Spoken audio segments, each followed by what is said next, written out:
BJP के वरिष्ठ नेता रवि रंजन जी, इस तरीके का चुनाव जो है बिहार में लड़ी गई है एनडीए के द्वारा, और उसमें जो है आपका जो रिजल्ट है वो भी काफ़ी अच्छा रहा। लेकिन बात की जाए पाटलिपुत्र चुनाव को लेकर, तो क्या लगा सर इस बार जो है आप जो है बीजेपी कैंडिडेट रामकृपाल यादव चुनाव जो है काफ़ी मतों से हार गए।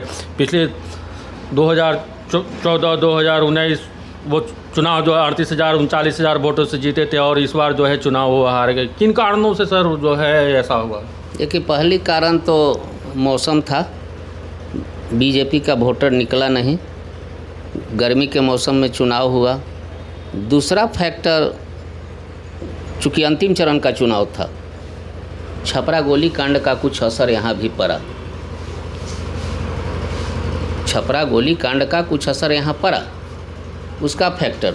तीसरा कारण जो था, कांग्रेस का दुष्प्रचार, जिसके भ्रम जाल में लोग फंसे। आप वीडियो भी देखेंगे, अभी यूपी में वायरल हो रहा है, तमाम जगह वायरल हो रहे हैं कि जो कहा गया कि पैसा देंगे, 1 लाख रुपया खाता पर आ जाएगा, बिजली माफ़ हो जाएगा, किसानों का कर्ज माफ़ हो जाएगा, तमाम तरह का प्रलोभन दिया गया, 1 करोड़ नौकरी देंगे। तो इस भ्रम जाल में लोग फंसे, और जिसके चलते हम लोग पाटलिपुत्रा का चुनाव, पाटलिपुत्रा ही नहीं, अंतिम चरण का जो चुनाव था, आरजेडी समझ चुका था कि यहाँ मेरा परफॉर्मेंस अच्छा नहीं हो रहा है।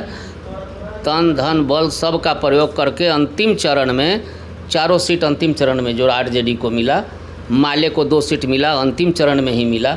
कांग्रेस को 1 सीट मिला जो सासाराम में अंतिम चरण में ही मिला। पहले तो सुपरा साफ था सब जगह का, जहाँ से वो जीतते। नरेंद्र मोदी और खासकर नीतीश की बात की जाए, दोनों का तालमेल, क्या बिहार के लिए इसका फायदे की बात है? उन्हें फ़ायदा तो ही है, दोनों जब मिलते हैं तो फ़ायदा होती है। रिजल्ट देख लीजिए, जदयू का मैक्सिमम जो सीट था 5वां चरण तक, 6ठा चरण तक जदयू का सीट था। अंतिम चरण में 1 सीट जहानाबाद का उनका जो था, और कुछ जहाँ क्रॉस वोटिंग हुआ है, चाहे आप जहानाबाद का रिजल्ट ले लें, काराकाट का रिजल्ट ले लें, ठोकर लगा है। कुछ कार्यकर्ताओं की उपेक्षा या तमाम चीज़ें होगी, तो उस पर बैठ के मंथन होगा। चूँकि चुनाव के बाद समीक्षा होनी चाहिए, समीक्षा होती है, कहाँ से हमारी चूक हुई, कैसे हम हारे। जिस तरीके से इंडिया गठबंधन ने संविधान का मामला लेकर, आरक्षण मामला लेकर जो है एक नैरेटिव सेट किया था, उस नैरेटिव के जाल में जनता क्या फंस गई? हाँ, उसमें फंसी। इससे पहले भी देखे होंगे, वो समझ नहीं पाए कि संविधान कोई बदल सकता है कि नहीं। भोली भाली जनता है, दिमाग में उसको डाल दिया गया। खास करके ओबीसी के लोग, अति पिछड़ा, हरिजन की संविधान बदल देगा, तो एक भ्रम फैलाया गया। जिस भ्रम जाल जो फैलाए उसमें वह जनता फंसी, जिसका रिजल्ट यहाँ मिला। जो समीकरण था MY समीकरण आरजेडी का जो है, वो जो है मुस्लिम का वोट जो है जेडीयू की तरफ धंसता है क्या? जहाँ जेडीयू के कैंडिडेट थे तो कुछ % वहाँ मिला, लेकिन जहाँ बीजेपी का कैंडिडेट था मुस्लिम का वोट नहीं मिला, और 90% माई समीकरण इनका सफल रहा। दूसरा जो ये प्रयोग किए कि 2 जात से सरकार नहीं बन सकती है, तो एक तीसरे जात को उसमें मिलाने का प्रयास किए, जो कोलैबोरेशन हुआ, और निश्चित रूप से अब विधानसभा में भी लागू करेंगे तेजस्वी जी। कुशवाहा को 7 सीट दे के, चूँकि उसकी भी आबादी बिहार में ज़्यादा है, तो 3 को मिला के समीकरण, बहुत जगह कुशवाहा लोगों का वोट कुछ लेने में हद तक सफल भी हुए हैं, और वही उनका अंतिम चरण में जो खेला हुआ। इससे पहले अंतिम चरण में सारा फोकस करके ही दिए। और अंत में शशि जी, मैं कहूँगा आपके चैनल को कि घबराने की हम लोगों की ज़रूरत नहीं है।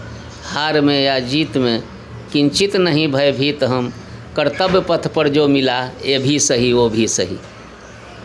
तो अभी आप सुन रहे थे बीजेपी के वरिष्ठ नेता रवि रंजन जी, जिन्होंने बताया कि बिहार का जो चुनाव हुआ उसमें हम लोग का परफॉर्मेंस अच्छा रहा, लेकिन देश में जो है हम लोग का जो भी सीट आया है वो पूर्णतः जो है हम लोग का बहुमत है, एनडीए का बहुमत है। हम लोग सरकार बनाने जा रहे हैं, नरेंद्र मोदी पुनः जो है प्रधानमंत्री बनने जा रहे हैं। उन्होंने काफ़ी खुशी जताई इस बात को लेकर कि हम लोग की सरकार बनने जा रही है। मैं कैमरा पर्सन मीम के साथ शशि रंजन, बिहार न्यूज़ के लिए पटना से।